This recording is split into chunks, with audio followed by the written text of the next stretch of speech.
Good evening to all. I welcome you all to the exclusive Kidney Care Talk Show, an initiative by Integrated Health and Wellbeing Council, powered by JB Chemicals and Pharmaceuticals.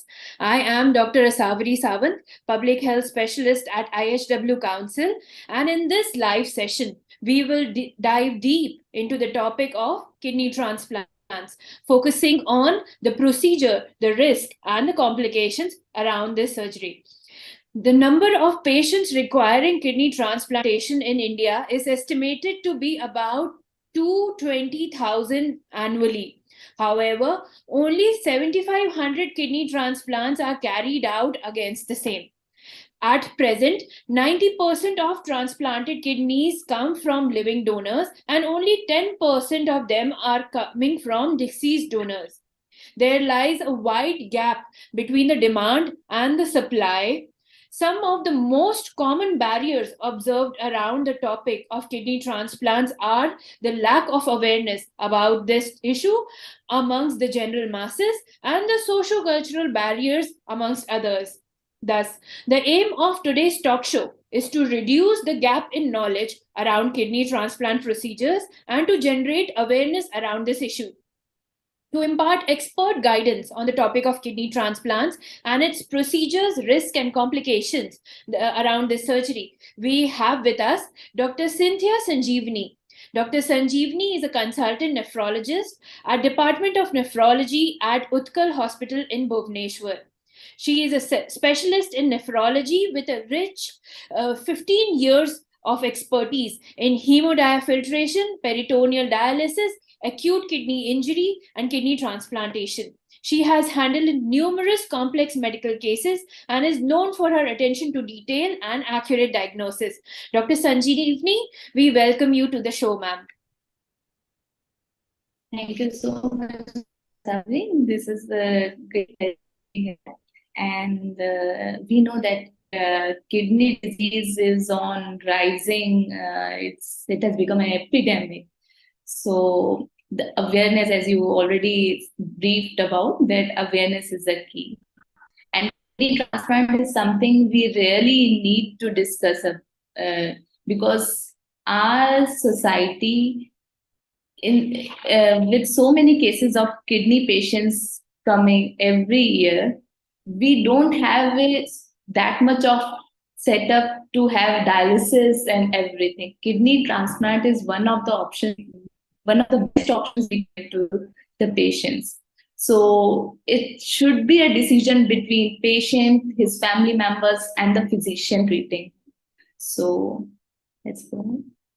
Thank you so much for joining us, ma'am. With that, let us dive deep into this topic. So the topic for today is kidney transplants. We will be talking about procedures, risk, and complications, all for making the audience aware. But let us start with the basics for public health awareness purposes. So can you please throw light on what does the procedure of kidney transplant constitute of, or what are the steps that are involved in this surgery? So, kidney transplant is a surgical procedure in which there is a healthy donor kidney which is placed in a kidney patient, and it's a 4 to 6 hour surgery, and after the surgery, the new kidney starts functioning as a normal kidney and perform the function of a normal kidney, that is clearing all the toxins from the body, all the excess minerals, and basically taking over the function of the normal kidney. So steps of the kidney transplant includes, first, the kidney patient will undergo, we have a protocol. There are 3 stages in which we perform the evaluation of the patient as well as the donor. So patient undergoes specific number of blood tests, ultrasound, and screening for infections, and all the medical records are reassessed And because most of the times the underlying kidney disease which the patient is suffering from is not known, we need to have a proper knowledge what is the underlying kidney disorder, so that the transplant kidney does not get affected. So the evaluation will include the proper heart checkup, also the cardiological evaluation, and so that the patient is stable post transplant. And we have a special test for the donor as well as the patient, which includes the matching of the HLA matching, and proper matching ensures that the transplant kidney works properly in post transplant. Thank you so much, ma'am, for explaining us that question. My next doubt is what people ask the most is what kind of population or what kind of people are advised kidney transplants? Why can't dialysis be the solution? How can we not fix issues with medicines or normal, procedures? And why would kidney transplant be required? So, your question, I cannot give you a blanket answer to that question. So, usually advise patients who are suffering from chronic kidney disease, means that there is a irreversible damage to the kidneys and which cannot be reversed with proper conservative management. That will include all the medications and basically. So, patients who are having chronic kidney disease with kidney function, we generally assess the kidney function through GFR, not through creatinine. GFR is the kidney function. Usually, we have a more than 90 GFR. More than 90 means normal kidney function. If the GFR goes below 10, then or we are anticipating that patient is going to undergo maintenance hemodialysis in another 3 to 6 months, then we start counseling the patient for transplant.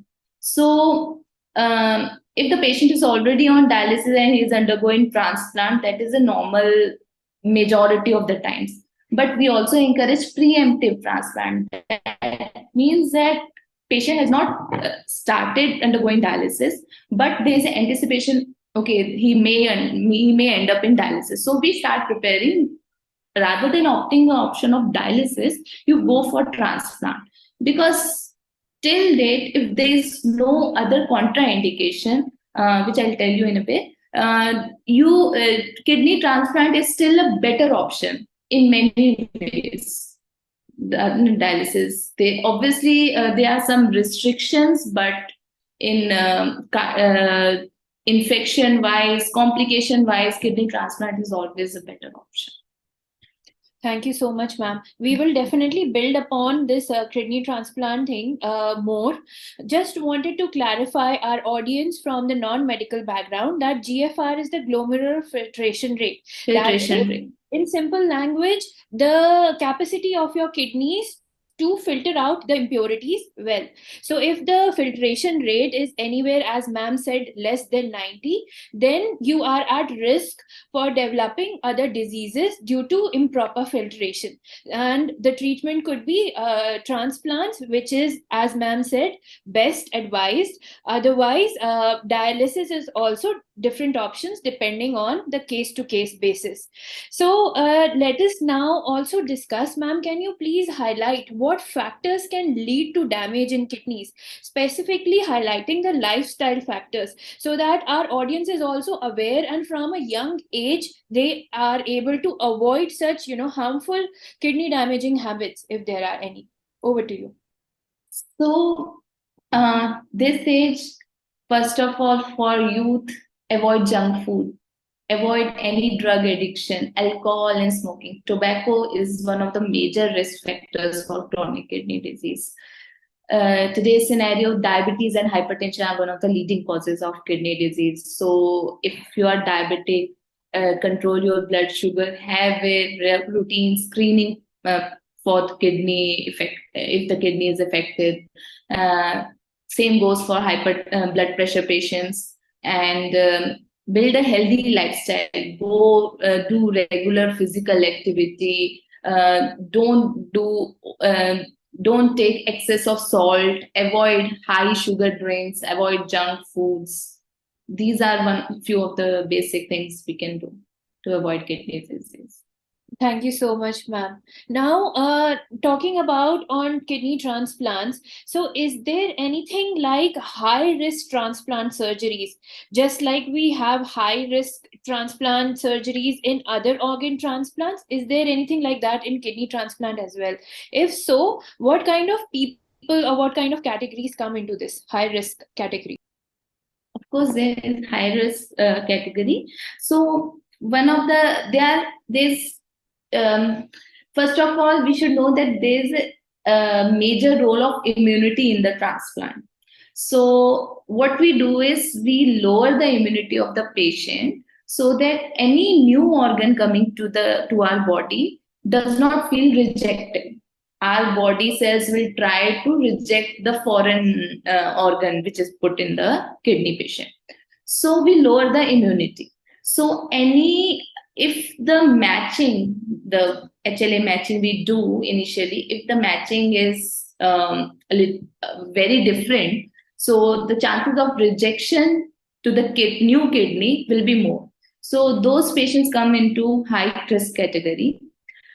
Other patients include those having heart diseases, those having these old age patients or very young patients, or those unrelated donors for the same risk that we don't know the match of the kidney. They are different match. So these are few of the patients. Ma'am, can you please elaborate on the aspect of having metabolic conditions and going for transplants?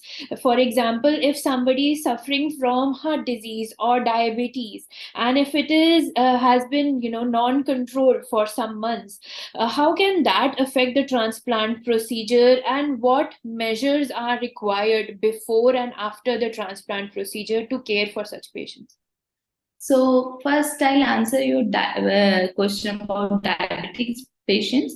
If the patient is suffering from high blood sugar levels, we need to control the blood sugar levels, and after that, only transplant can be done.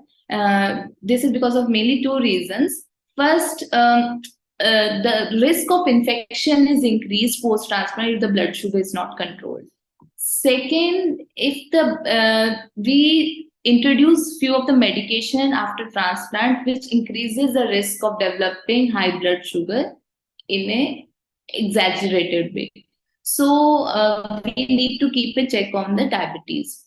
So they are not a contraindication for the transplant, but definitely we need to control it before going.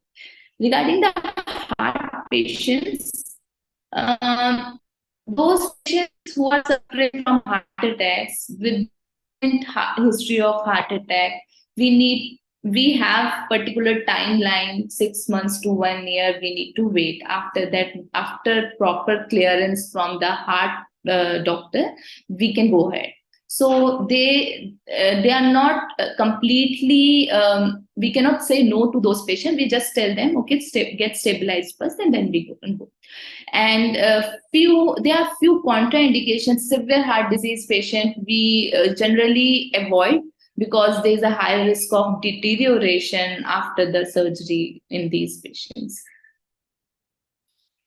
So, ma'am, can you also please touch upon what are in which cases is transplant surgery contraindicated? That is not advised. Okay, so these are the patients who are having cancers, active cancers. So high grade cancers like you have skin cancer, lung cancer, breast cancer. These are contraindicated. There are few primary kidney diseases which are which are having high risk of recurrence post transplant. We have oxalosis, recurrent stone former disease, because the new kidney which will come and it will also get affected by the same disease. So we usually don't.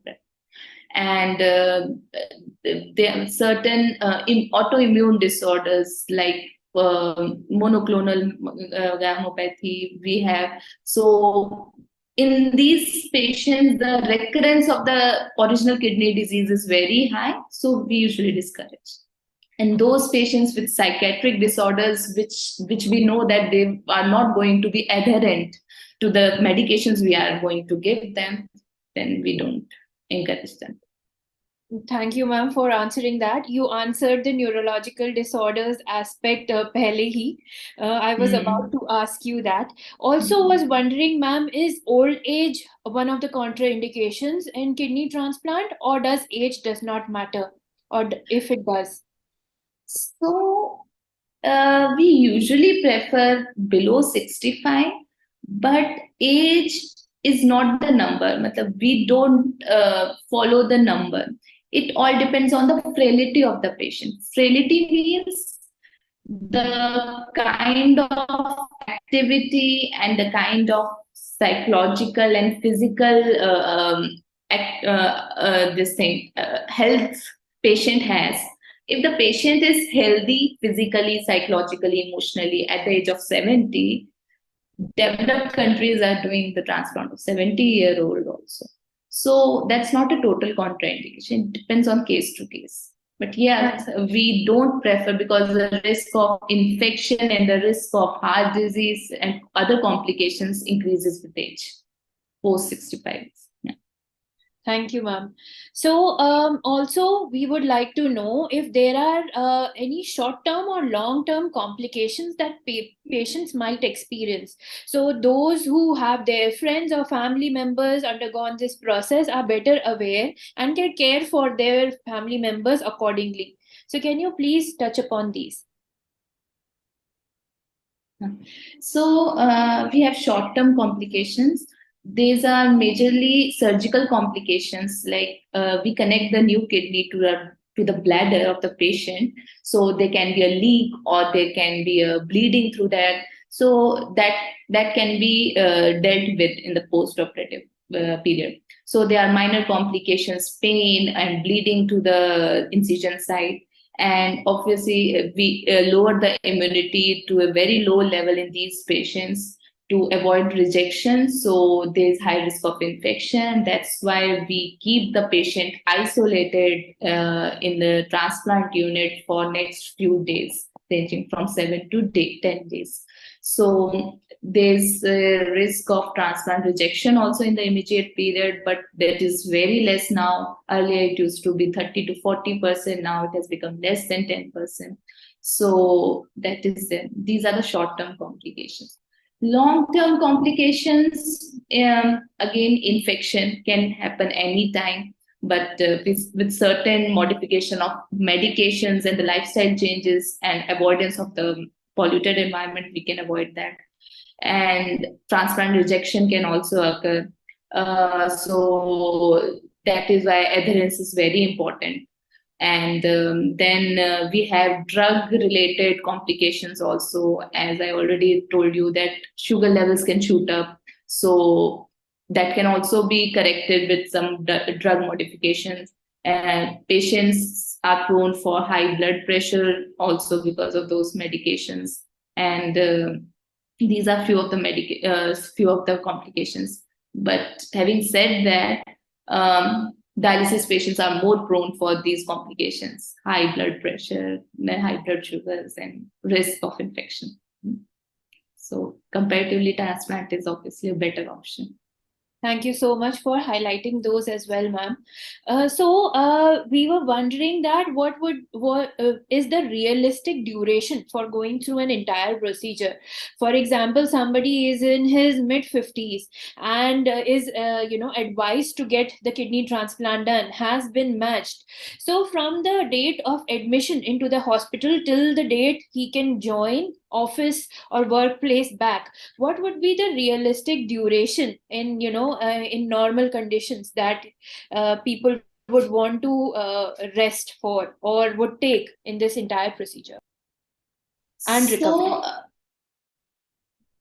So it can range from 6 weeks to 3 months, depending on the new kidney function and the patient's immunity and the patient's response. So he can join back if the maximum duration, if it goes well, you can take 3 months. And because initial 4 to 6 weeks, the follow-up is every 2 weeks, alternate day, or twice every week. So then it decreases. And then after adjusting the medication dose to a certain level, to a stable level, then we can encourage the patient, and obviously with proper precautions. Thank you so much for highlighting and bringing that to light, ma'am.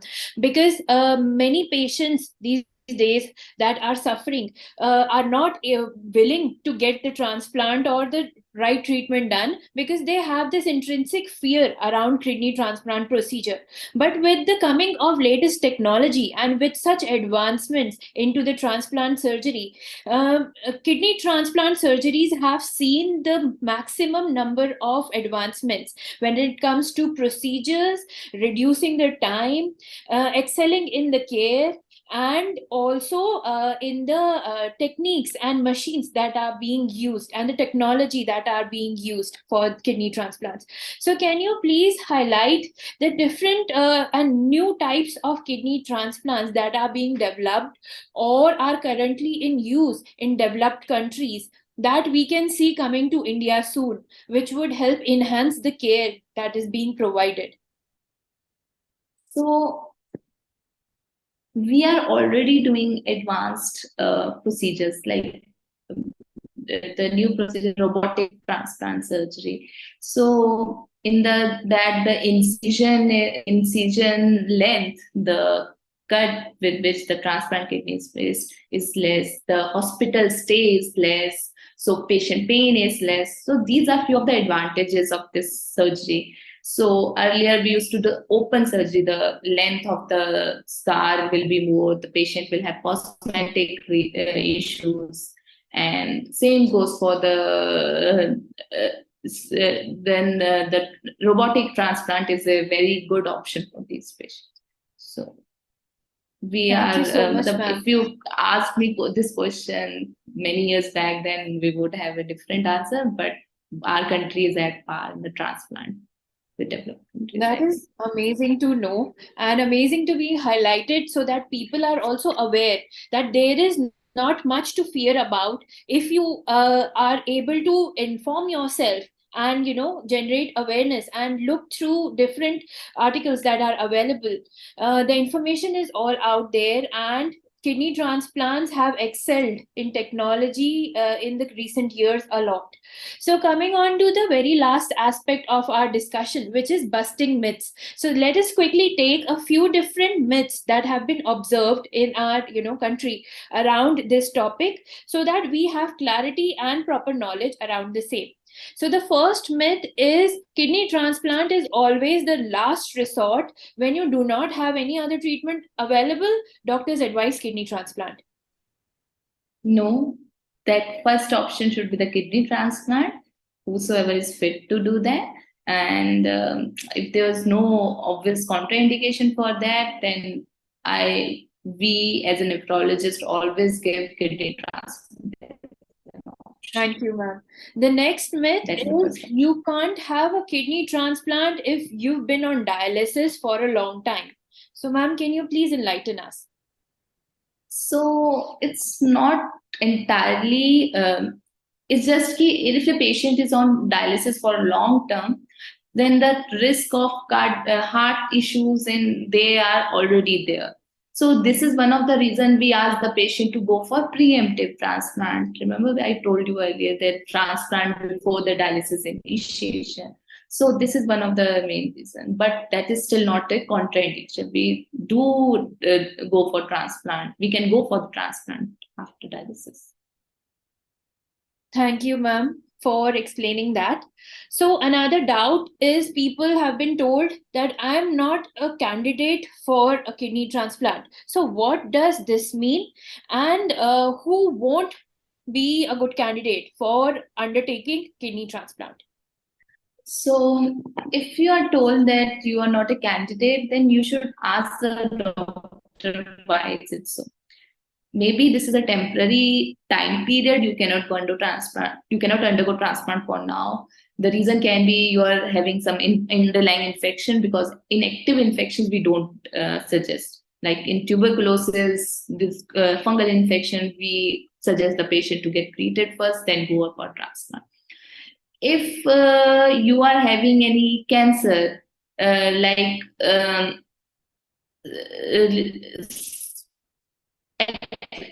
few cancers, majority of the cancers we don't recommend, because when we lower the immunity, the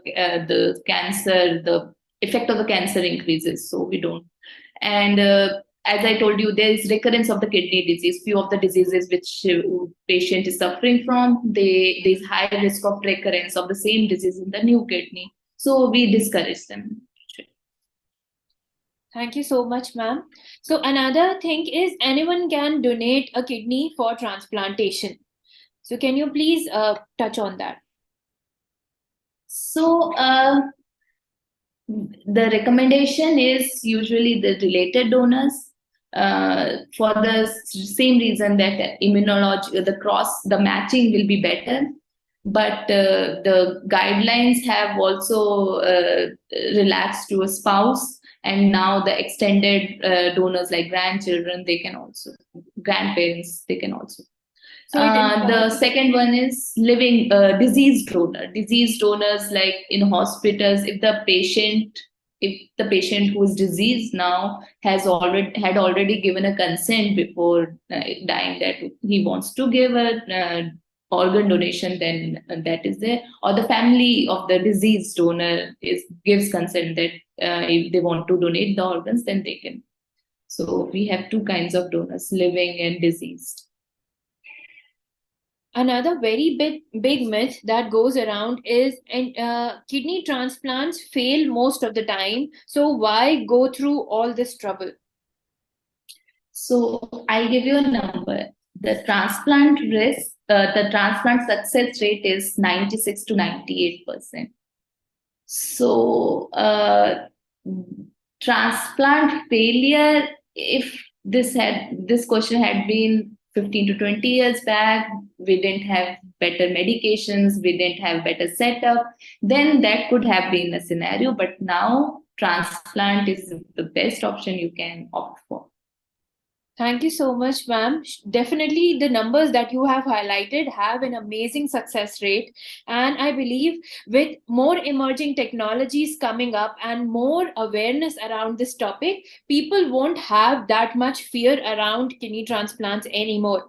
So another and the last myth that we have for discussion today is I won't get any kidney disease after I've gotten the transplant. It's not true. The kidneys can affected not by variety of reasons. First and foremost is you can have rejection. So if you are taking your medications properly, if you are following up with your kidney doctor with tests and everything, then the rejection can be detected early, and we have many anti-rejection medications which, if given timely, then can save the kidneys. And then other complications like you can acquire infection which can affect your kidney, and you can have a recurrence of, like, if your diabetes is not controlled, then diabetes can if your diabetes before the transplant had affected your previous kidney, and now also your diabetes is not controlled, it can affect your new kidney as well. So it's not like if you have done your transplant you can forego all the restrictions you had. You really need to have a proper lifestyle and the dietary modifications and the medications. Thank you so much, ma'am, for bringing all these topics into light and for generating awareness around this topic of kidney transplantations and the procedures and the risk and the complications. So, our closing note from you would be what is the need of the hour according to you and your recommendations for keeping kidneys healthy. What advice you would want to give our viewers? So Need of the hour is first awareness. If you're not aware that kidney transplant is an option for you, you will not ask anyone what is it and why is it helpful for you. So awareness for the patient as well as for the donor. We often struggle, as you have already mentioned the numbers, that we have so many patients and only certain percentage of patients go and undergo transplant because there is a lack of awareness among the donor patients, donor candidates. So donor candidates saying that their kidneys will fail if they donate one kidney, their lifestyle will be hampered, their life will be compromised. That is not the case. They need to be aware that they can live a healthy, normal lifestyle after the kidney donation.